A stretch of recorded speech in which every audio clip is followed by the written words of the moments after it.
Hello and welcome. I'm Debbie Georgatos. Welcome to America Can We Talk. Our stories today: Spotify Censors makes it actually shuts down Prager University ads.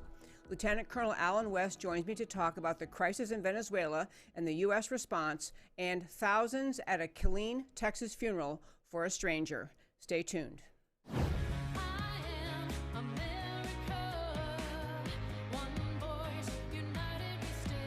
Debbie Georgatos, host of America Can We Talk, is an author, attorney, and political analyst whose mission is to inspire the American political conversation about preserving liberty in the best country on earth.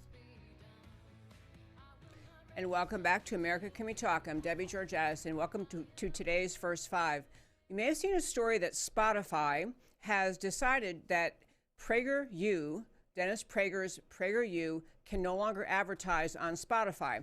Now, to some of you, that may not mean anything because you don't use Spotify, but Spotify is an enormous music streaming platform, has 100 million users, 40 million subscribers. It is a massive source of new people for Prager University, other advertisers who may never pay attention to politics. But what is really troublesome about this, we've been talking this week a little bit about how the left is so unwilling to let the American people hear both sides of the story and inform their own opinions. What happened was Prager University purchased advertising time on Spotify. Spotify notified PragerU that they will no longer be permitted to advertise. And what's really the typical obnoxiousness about it all, the notice from Spotify to PragerU just said, the content of the ads do not comply with our editorial policies. No explanation why.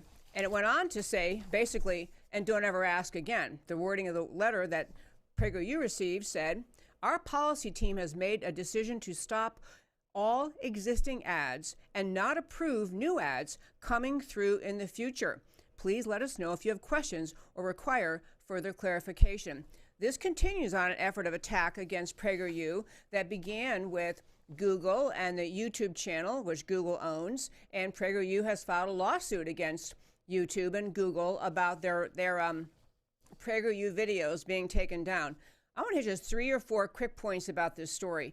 Number one, this is not the government, so it's not really a First Amendment issue, but it is the left-wing mindset shutting down American political conversation.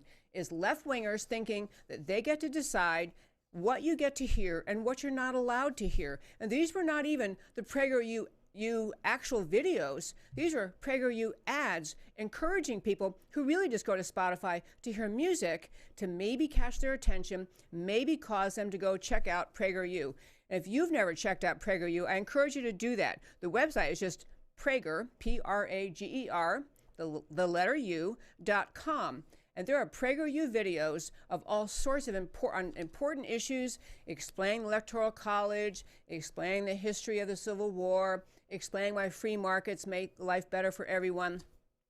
Dozens and probably hundreds and hundreds of issues are addressed from the conservative perspective in these PragerU videos. And really what the people who run Spotify are saying is they're afraid you might figure out that conservative answers are right. So they're not even going to let them advertise on Spotify. What you can do about it, because I do think this is a kind of thing, Spotify did not make this decision, just woke up one day and decided to do this. This is the relentlessness of the American left forever pushing and pushing and pushing against the conservative message. So whoever runs Spotify, whoever runs the people who run Google and YouTube and Facebook, they are part of the left-wing cabal, but they also hear from left-wing America all the time.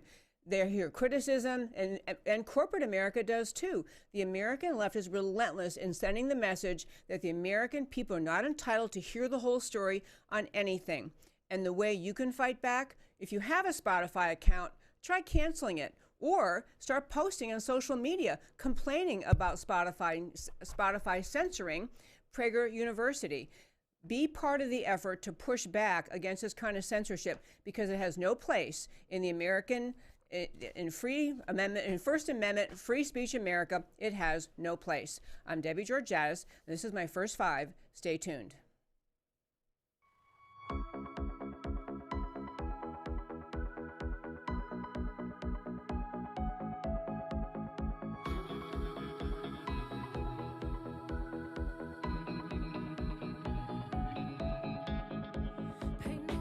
attention to the people in the street, crying out for accountability. And welcome back to America Can We Talk? I'm Debbie Georgatos. As I mentioned at the start of the show, we have a special guest in studio today, Lieutenant Colonel Alan West. Hello, sir. Hey, how you doing, Debbie? It's good to be with you in your new location. I'm so glad you're here. I love this new studio. Yeah. I want to actually make a quick plug for Real News PR and the RNCN network. I love doing the show from this new studio. So I want to, as I mentioned in my email to inviting you on, actually I'm going to take a moment.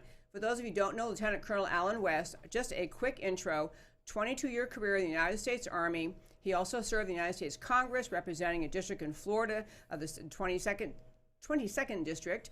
He's the author of 2 books, but the most recent one is called Hold Texas, Hold the Nation, Victory or Death. Great book. We actually held an event in our home to help him sell it, and I've read it, and I urge you to read it too. He had a wonderful career in the military defending this country and is very active in many ways supporting the veterans in this country. So, again, hello. Thank you. And I want to talk about Venezuela. Oh, yeah, that's a very hot topic. And I think when you look at the socialist rhetoric that is happening here in the United States of America, we just need to remember there was just 20 years ago, Venezuela was one of the most prosperous countries in Latin America. And how do you take, a prosperous nation to being a nation where people are, starving, losing 20 pounds on average per person, eating dogs and cats, killing zoo animals to survive, not having running water, not having, electricity? It's socialism, wealth redistribution, nationalizing economic production. It certainly is, and actually, to say with all my first question, you may have noticed that the new representative from one of the congressional districts in Minnesota, a Democrat woman named Ilhan Omar, Yes. has blamed the collapse of the economy in Venezuela. It's not due to socialism. You probably didn't know this. She's not due to socialism. It is due to American sanctions. You have any response to her? Yeah, blinding flash of the obvious. And, when you have a person that is completely stuck on stupid, this is what you get. See, this is why you're not hearing many voices on the Democrat side talk about what is going on in Venezuela, because they don't want to admit that wherever it has tried to introduce itself, socialism does fail. And it is not about the sanctions that just happened maybe 48 hours ago. This is something that has been happening over the course of the past 20 years. And when you have a former bus driver that is now the president, a dictator that is, harnessing the wealth of that country for his own personal gain, this is what you end up having. And once again, it is those economic policies. Hugo Chavez talked about taking from one group and giving to the other. He talked about all kind of free services. He took the oil and gas industry. Venezuela has more oil reserves than Saudi Arabia. I was going to say that. Yes. And now all of a sudden, look at what has happened. So, Miss Omar, who just happens to be on the House Foreign Relations Committee, it just shows how absolutely, sad the leftist mind is. And what else so important, Debbie, is that she is aligning herself with Russia, with Iran, with Cuba, and with Hezbollah. And Turkey. Those are the dictators that are supporting Maduro. They sure are, and I was going to go to that point next. Maduro is not agreeing that he's no longer in charge. I mean, America's decided they're going to recognize the new, and I think it's Gallardo. Gallardo, yeah, he's the interim. Yeah, and he's the one that America's saying, we recognize him. He's from their National Assembly. And Maduro's saying, no, I'm not out yet. But this is happening. I am going to turn to Venezuela in a moment, but happening at an interesting time for Democrats in this country, because you have the most, at least newsworthy member of the U.S. Congress is Alexandria Ocasio-Cortez. Yes. Who is selling socialism and proudly calling herself a Democrat socialist. This just seems like you couldn't have devised a better connection in time. She's out there talking about socialism, and Venezuelans, as you say, are starving to death. And how interesting it is how much she loves to be on social media, Twitter and what have you. She's been completely silent on the whole thing, as if she wants to ignore the fact that you have a socialist dictator that is killing his own people, imprisoning and torturing them. But yet for her, that is obviously just fine, because when you look at socialist economic policies, in the end, they can only advance themselves through intimidation, coercion, and eventually violence. Absolutely true. And I do think it's really a great time. I wish there were more Republicans, elected Republicans in Washington, just screaming this from high heaven, saying, look, this is what today's American Democrat Party stands for. This is where we're headed. We're the ones who believe, we Republicans, we believe in free markets, we believe in capitalism, we want to restore. We believe in what Venezuela was. Yes, what Venezuela was. Yeah. But I want to dig into in Venezuela, too. There were interesting things. I have a couple of clips I want to play. One is there was I don't know for the name. I think the meeting was actually about Venezuela, an emergency meeting about Venezuela in the UN. And Mike Pompeo went to make a statement there, and he actually called on the world. We're going to play his short clip. Called on the world to take sides. So if you can, do you have that clip ready? Yeah. Council is to safeguard international peace and security. The former Maduro regime has oppressed its people for years, forcing millions of Venezuelans to flee the country merely to gain very basic access to food and water. This has overwhelmed the capacity of regional countries to adequately address urgent humanitarian needs. The time is now to support the Venezuelan people, to recognize the new democratic government led by interim President Guaido, and end this nightmare. No excuses. The United States stands with the Venezuelan people. So far, many other nations have chosen to do the same, and they too have recognized the legitimate government of interim President Guaido. The United States stands proudly with you as we stand together in support of Venezuela.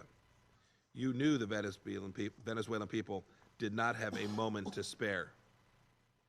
And now it's time for every other nation to pick a side. No more delays, no more games. Either you stand with the forces of freedom, or you're in league with Maduro and his mayhem. Okay, I want to ask you, this was interesting. This is a United States Secretary of State, Mike Pompeo, speaking in the UN, basically saying to the world, pick a side. It's either what we, America, is choosing, the new interim president, Guaido, or stick with Maduro, the socialist. Do you think that is it premature to do that, or was that the right call to put the world on notice now? No, I don't think it's premature to do that. And when you look at the history of the United Nations, it seems that they always side with the dictators. The bad guys. With the bad guys. I mean, 99.9% the UN is voting against Israel and the United States of America. Although I will say it's kind of interesting that we don't have an ambassador. The United Nations.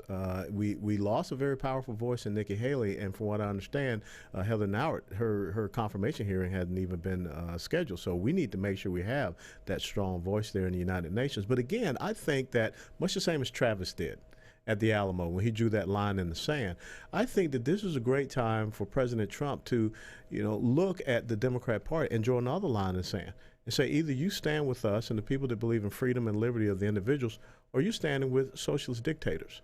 And that would be an incredible way to put them back on their heels, to say that all of this rhetoric that you're talking about, like you just mentioned, you're putting us on the path of this. So who are you going to take a side with? And the 3 million, expats that have fled Venezuela, gone to Colombia, a lot of them in South Florida. There's an entire community in Western Florida that is made up of Venezuelans. They know and they see what is happening. And this is a great opportunity for us to teach the American people the failures of socialism in real time. And force the Democrats to either agree, of course, President Trump is right, of course the people of Venezuela are right, or by their silence, they're telling you it's okay. Where's a joint resolution that starts in the House of Representatives? Why hadn't Speaker Pelosi brought out a resolution to say that? Well, because no, but I'm serious. But this is what Kevin McCarthy, the House Minority Leader, should be saying. Yes. And the Senate Majority Leader, Mitch McConnell, should be bringing up a resolution in the Senate and saying we're standing by, we're waiting for our colleagues in the House to approve this resolution to say that we are standing with this interim president, Guaido, to lead Venezuela out of this incredible, horrific situation here in the 21st century.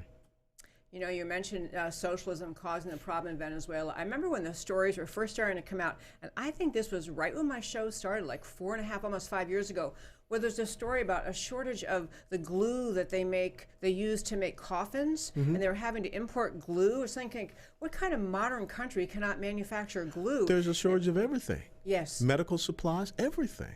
Everything, and even basic medicines that Yes. so really simple to cure or heal childhood diseases become lethal. I mean, it is a horrific human tragedy. Nah, it's a manufactured crisis. Oh, that's right. I'm so glad you reminded me. It is a manufacturer. You know, you're just making all of this up. It is not really happening. You know, like Representative Omar from Minnesota said, you know, it's the Americans' fault, you know, for bringing in these sanctions. We're the ones that has caused this, you know, 20-year collapse that has finally come to fruition. You know what I do like about this story, too, a lot? I think that there's a really, it's a great opportunity for America to step back. We had, when President Trump came to office, he talked a little bit about, you know, what justifies American intervention in other countries? When is it okay? When are we doing too much in other countries, not requiring other countries to defend themselves? What I love about this is he and America are taking the side of the Venezuelan people who've been in the streets protesting, trying to get Maduro out. Yeah, absolutely right. And if you think about it, going back to when the Iranian people in the Green Movement took the streets against Mahmoud Ahmadinejad, what did you see Barack Obama do? Absolutely nothing. And now we continue to have a regime that is, you know, looking to number one state sponsor of Islamic terrorism. And of course, Obama sent them billions of dollars to prop them up. But when you look at what is going on there in Venezuela, I think that it is so important for us to realize that there's a thing that still exists. It's called the Monroe Doctrine. And it talks about foreign intervention in our hemisphere.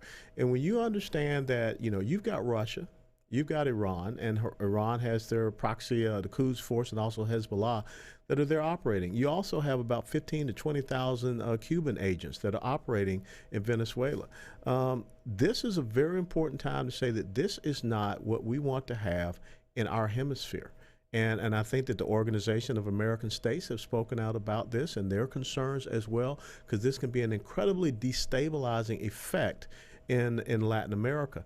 And oh, by the way, there's a tri-state region down there between Brazil, Argentina, and Paraguay, which has a foothold of Hezbollah operatives and, you know, Iran, and they are expanding.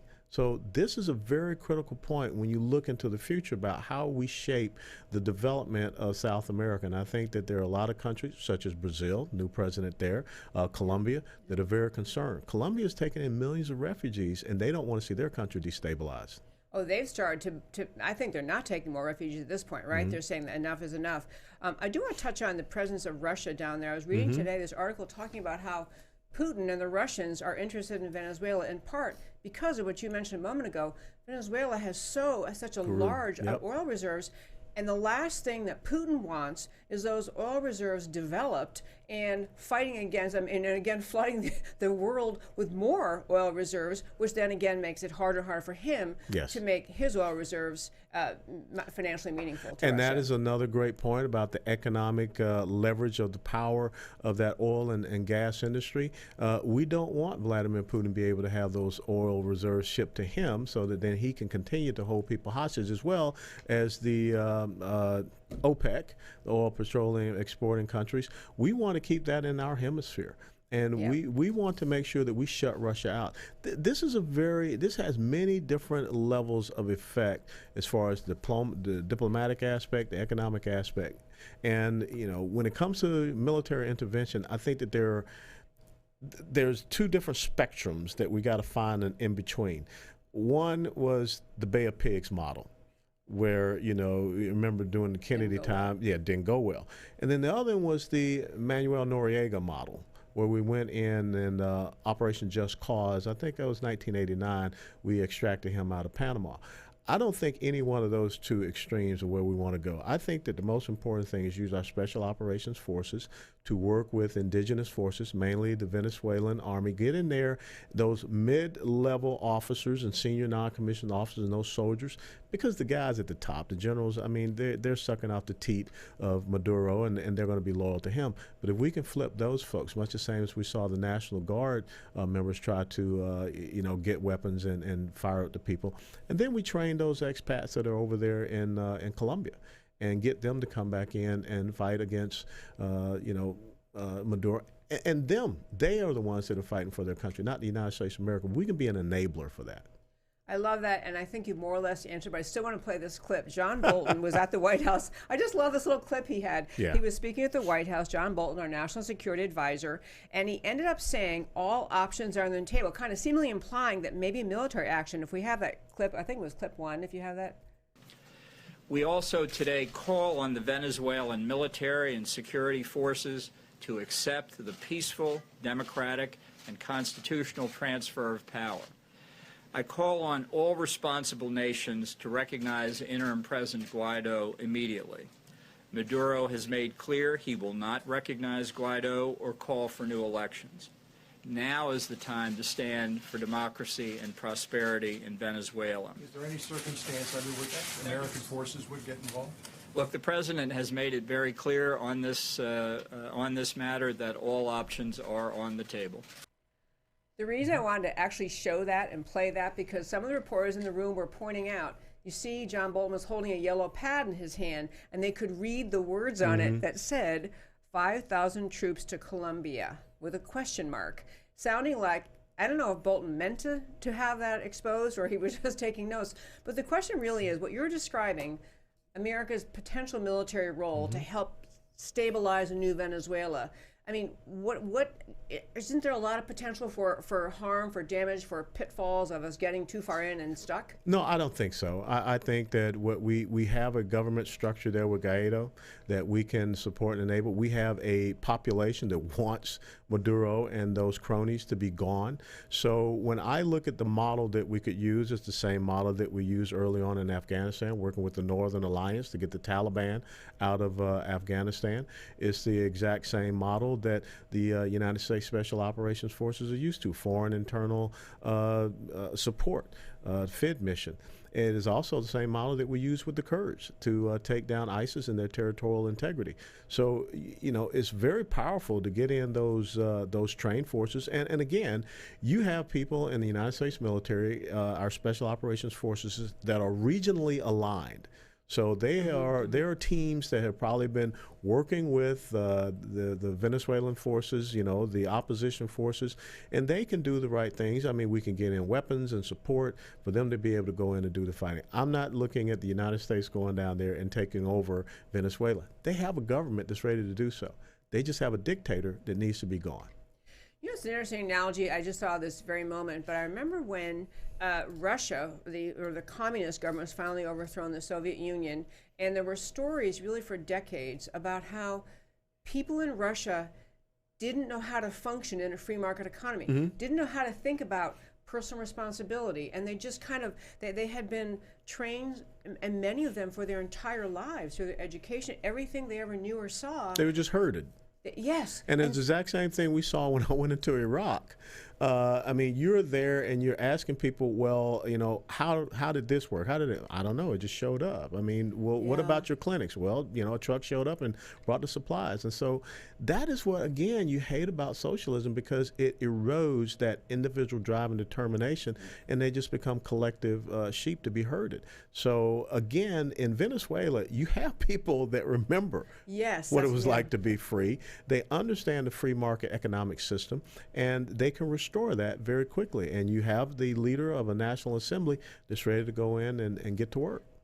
It is a situation. My other point I've been thinking about was just, I'm very glad. I mean, I want to hear your thoughts first, but I'm very glad that Trump is being proactive. I'm very glad he's saying we're going to recognize this person who's stood up, who wants to be the leader. In fact, Guaido was detained by Maduro's forces, when it was, only 6 weeks ago or so. Yeah, not too long ago. Questioned and kind of threatened, but they didn't dare do anything. They finally let him go after a day or something. It even wasn't a full day.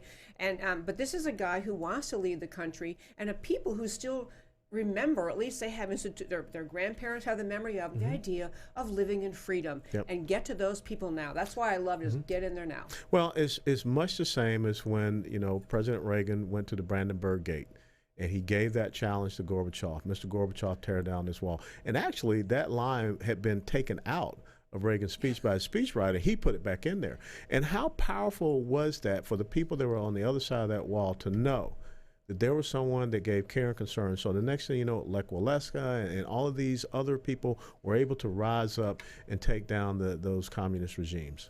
And there are messages you hear out of Venezuela. The people in Venezuela, the people who want Maduro gone, they know what Trump is doing. They love that America is standing up for them. This is a welcome intervention. You know, this doesn't end well for Maduro. Perhaps he should read what happened to Nicholas Ceausescu in Romania and get out ahead of time. Get out ahead of time, because you know, we're already looking at sealing off his gold reserves from the Bank of England. So he would be very smart. Go to Cuba.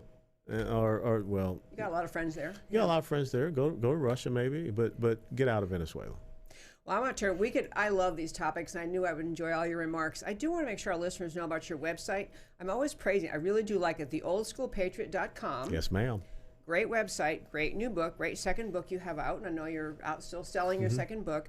But you posted something on Old School Patriot I wanted to ask you about. It was one of the more recent postings, and it related to, it's a very tender topic, but it related to suicides within the military, and just, personal friends, people you knew, worked with. And so my question about that really is, obviously the numbers are horrible and just unjustifiably painful for it to have that number of veterans committing suicide.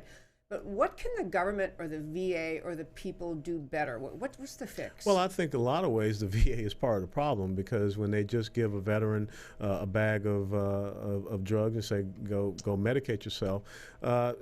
And I talked about how back in December, I got a story about a Marine fighter pilot, a retired colonel, who dressed himself in his full dress uniform and went to the VA hospital in Tampa, sat on the file of documents and papers he had been trying to get their help, and he killed himself there on the steps of the VA. We shouldn't have those stories. And what has happened now is that the United States Marine Corps had its highest amount of suicides ever in this past calendar year.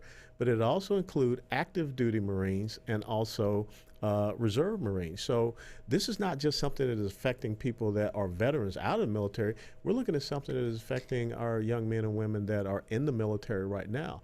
And so I had a great time with Mighty Oaks Foundation, head of that, Chad Robichaud, who former mixed martial arts champion and a Marine Force Reconnaissance Staff Sergeant and the 16th Sergeant Major of the Marine Corps. And they understand this problem. And what the Mighty Oaks Foundation is looking at the spiritual aspect for not just that warrior, but also for the family. And as I wrote in that post, it's very personal to me, because when I was a young captain, my second in command of our artillery unit, in March of 1990, he shot his wife and shot himself because of a family issue that was going on. And while I was going through ROTC at the University of Tennessee, my cousin that I looked up to, he was an airborne ranger infantryman, just a stud, as we say, Arthur Thomas, he took his life down at Fort Stewart, Georgia. So this is near and dear to my heart, and I think that the American people need to understand this, because we've got to reach out and help. And I don't think it's something that the government can do. I think it is something that communities need to do, and I think there's something that faith-based organizations need to step into. Love that. Alan West, thank you for a wonderful, wonderful interview and time to see you. Yeah. Again, I want to encourage our listeners to go to your website, theoldschoolpatriot.com. Thanks. Always good articles, and always his thinking on a variety of topics.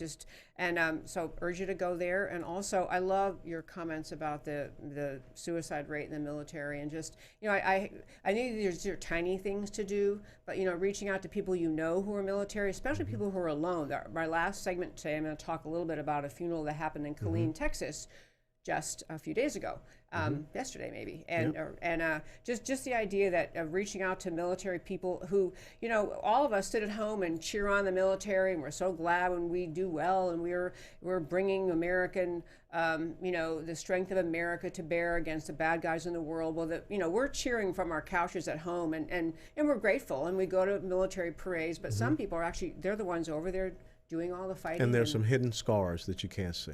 Oh, yeah. There just have to be. Yeah. I mean, there have to be. So anyway, I love that you brought that up. Very tender story, but very important for people. And to honor and treasure our military, we just can hardly ever be grateful enough. So, Lieutenant Colonel Alan West, thank you for coming in. Thank you, and congratulations on your new setup. I like to be able to look out and see things now. It's pretty cool. I do, too. I love this studio. I don't feel so claustrophobic. Love the studio, too. And stay tuned. I'll be right back.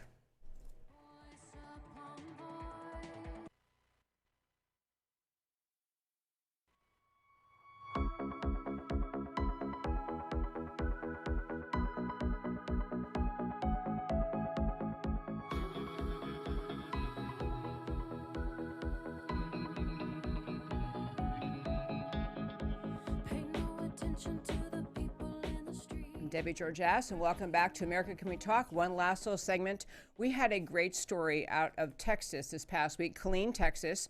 I have a clip coming up in just a moment of this, but basically, there was a Vietnam veteran who passed away. He had served in the Air Force, and at the time he passed on, there were no relatives that anyone was able to locate. So the cemetery, I have the name of it, I don't have the name of it, but a cemetery in Texas, a military cemetery, essentially asked for people, just anyone, if you would like to come and honor give a military burial to a Vietnam veteran who has no family. They put out a call for it. The unbelievable thing was, in Killeen, Texas, the guy's name was Joseph Walker, was the name of the gentleman, and the cemetery is the Central Texas State Veteran Cemetery.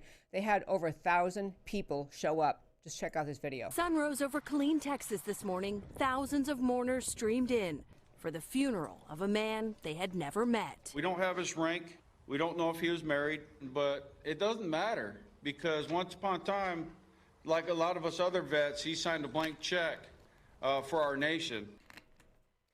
So that was my feel-good story. Sorry, caught me taking a sip of my drink. That's my feel-good story for the week. Love that story. Love that. It makes you feel good about America, at least about Texas, but about America. Great, great story. There was another picture. I don't know if we have it, but I mean, cars lined up like you were getting into the mall at Christmas time or something. Cars lined up for a mile. So love that story. Love honoring our veterans. Love that Texas did this for this man who passed away without family, Joseph Walker. And that is our show for today. I want to thank Matt, my happy producer, who more or less keeps me in line. Sometimes he tries to make me stop talking when I'm not done, but he is really great. I want to thank him. Thank Real News PR and the RNCN network. I also want to encourage you, if you enjoy this show, to please like this Facebook page. You can review the Facebook page in the left-hand column of the homepage. If you're watching on YouTube, subscribe on YouTube. Follow me on Twitter at Debbie Can We Talk. Come back every Monday through Thursday, 3 p.m. Central Time, where I'm always talking truth about America because America matters. Talk to you the next time.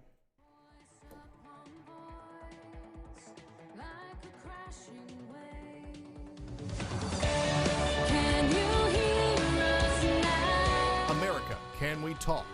Truth about America. Can you